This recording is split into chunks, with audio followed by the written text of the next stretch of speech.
Oh jangan-jangan sekarang karena burungnya itu ada banyak orang yang stres misalnya.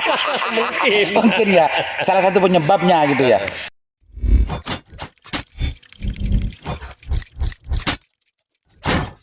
Assalamualaikum warahmatullahi wabarakatuh. Jumpa kembali dengan saya di suasana dan view yang berbeda dari rumah Sang Legend. Sang Legend yang sempat viral kemarin, Bang Saleh Abdijaya. Bang Saleh, assalamualaikum Bang Saleh. Waalaikumsalam. Kalau kemarin saya undang jenengan ke studio, sekarang saya harus hadir ke jenengan di sini Bang Saleh. terima kasih banyak. Saya masuk ke rumah jenengan ini luar biasa ini. Sebelum-sebelumnya tidak pernah saya lihat Bang Saleh. Ini apa sebetulnya rencana di balik semua ini Bang Saleh, ceritakan Bang Saleh. Kalau rencana awal, kebetulan memang saya sudah bertekad untuk lebih banyak di rumah karena sebelumnya saya sudah jadi bolang. Saya ingin banyak meluangkan waktu ngumpul sama keluarga. Dan tentunya itu selain butuh dukungan dari keluarga, juga butuh suasana lingkungan, Pak. Pak.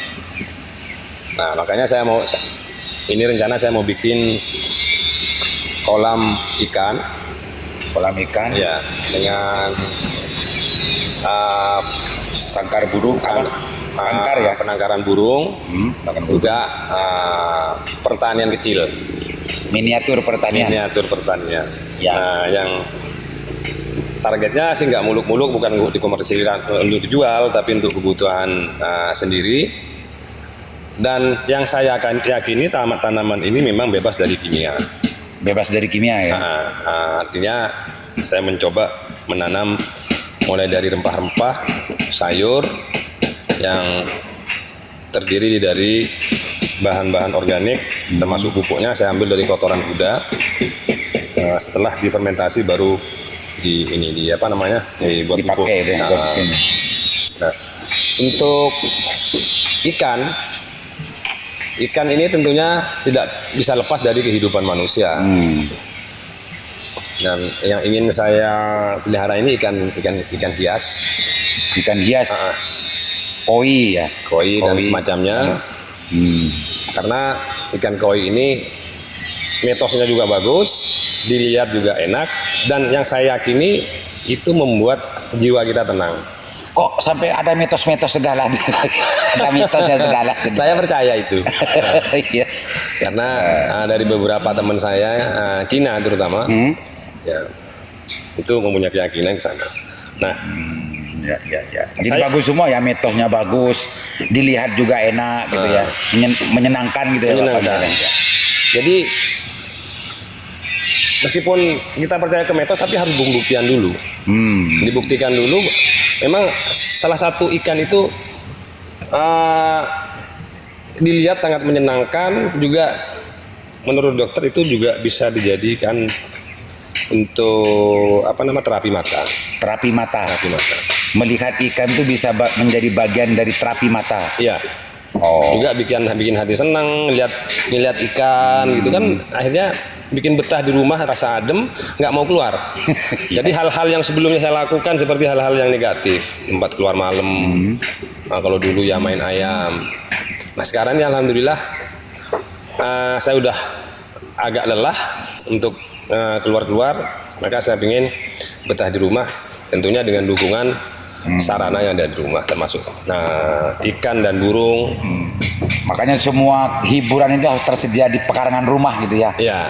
Agar tidak keluar lagi seperti dulu, membolang lagi. Kalau dulu yang saya kejar itu sebenarnya kan kepuasan, Pak.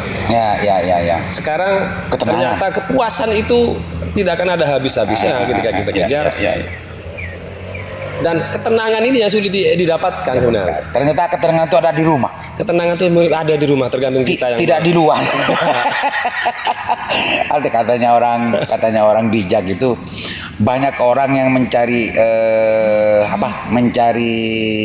jarum yang hilang, karena sebetulnya jarumnya itu jatuh dalam kamar karena dalam kamarnya gelap. Nggak ketemu. Dia tuh nyari keluar karena di luar yang terang. Yang nggak ketemu Bang Saleh.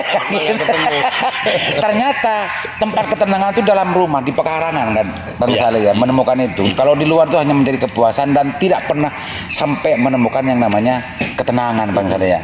Oh, ini ternyata filosofinya. Kenapa saya masuk ke rumah sini? Ini sedang membangun tangkar burung, banyak pepohonan dan sayur mayur Bang Saleh juga ya. Dan selain itu apa saja Bang Saleh di sini Bang Saleh? Nah, selain itu burung ya. Kebetulan burung ini juga salah satu hewan yang tidak bisa dipisahkan dengan kehidupan kita sehari-hari. Waktu saya kecil di desa saya ini, untuk mendengar suara burung itu nggak perlu kita memelihara burung. Di pekarangan kita udah rame suara burung. Subuh lah. Udah rame.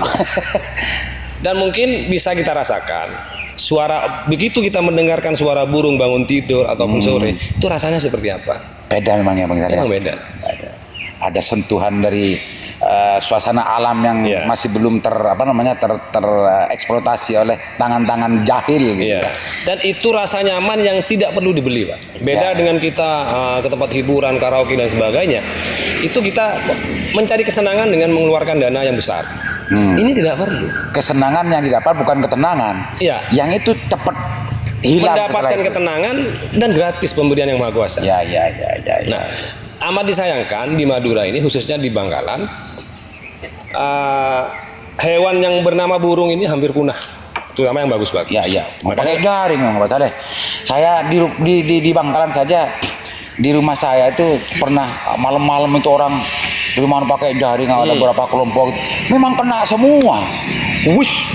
Habis Bang Saleh memang. Dan setelah dapat misalnya 100 ekor, yang hidup berapa? Nah, mereka jual ke pasar. Setelah dijual di pasar, dibawa pulang sama pembelinya, kebanyakan tuh mati, bukan dikembangkan, bukan ditangkar. Lama-lama mati. Dan ada juga yang saya sangat prihatin, burung yang ditangkap pakai jaring dan lain sebagainya itu, dan mereka sebagian ada yang lagi nelor, Pak. Oh, burungnya? Yang kena tangkap maksudnya. Ini kan kasihan sekali. Hanya ditukar dengan keuntungan yang tidak seberapa. Nah, dampak yang sangat luar biasa ketika burung ini tidak ada, maka hama akan semakin banyak. Oh, dampaknya. Dampak kalau burung ini nggak ada, pemakan hama, ulat dan macam-macam pasti ada ya. Nggak ada yang makan. Nggak ada yang makan. Itu sangat berbahaya. Itu justru akan merusak ekosistem. Maka kesimpulan saya, kita hidup di dunia ini ketika makhluk yang ada di dalam bumi ini berkurang, maka sudah nggak sempurna atau terjadi genosida pemusnahan ini. Selain mengganggu kesehatan. Terus yang kedua, suara burung ini sebenarnya membuat apa ya? Terapi hati yang sedang galau. Terapi bunyi burung ini. Bunyi burung. Oh, jangan-jangan sekarang karena burungnya itu ada banyak orang yang stres mungkin ya salah satu penyebabnya gitu ya. Karena kalau orang dulu itu memang setiap subuh itu sudah manuk ngoceh itu di mana-mana kita dengar Bang Saleh.